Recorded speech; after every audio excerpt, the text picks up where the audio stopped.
இந்த மாதிரி ஒரு அவலம் எங்கேயுமே நடக்கக்கூடாதுங்க.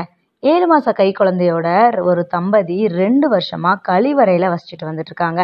இந்த மாதிரி கொடுமையெல்லாம் நம்ம நாட்டுல இன்னும் நடந்துட்டு தான் இருக்குதா அப்படின்னு தாங்க கேட்க தோணுது. ஸோ இது வேற எங்கேயும் நடக்கலங்க, நம்மளோட தமிழ்நாட்டில தான். திருவண்ணாமலை மாவட்டம் வந்தவாசியை அடுத்த சலுக்கை அப்படிங்கிற கிராமத்துல அண்ணாநகர் பகுதியில தான் அரசு சார்பில் 3 வருஷத்துக்கு முன்னாடி பொது கழிப்பறை ஒன்று கட்டி கொடுத்துருக்காங்க.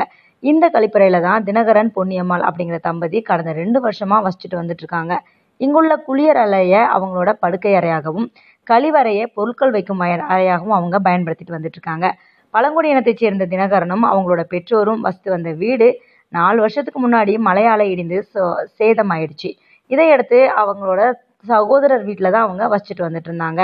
இருந்தாலும் அவங்களுக்கு திருமணமானவுடன் போக்கிடம் இல்லாதனால தனித்து விடப்பட்டாங்க. அப்போ அரசு கட்டித்தந்த பொது கழிவறை கட்டிடத்துல குடியேறிய இவங்க அங்கதான் கடந்த 2 வருஷமா வசித்துட்டு வந்துட்டு இருக்காங்க. இவங்களுக்கு 7 மாத கைக்குழந்தையும் இருக்கிறாங்கங்க.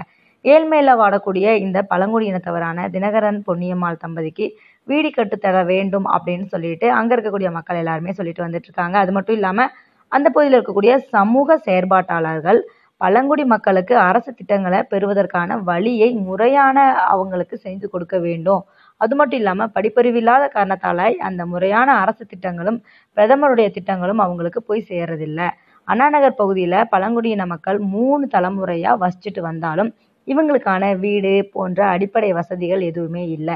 ஸோ ஊராட்சி நிர்வாகம் செய்து தரவும் இல்லை அப்படிங்கிற புகாரை அந்த பகுதி மக்கள் அடுக்கடுக்கா வச்சுட்டு வந்துட்டு இருக்காங்க.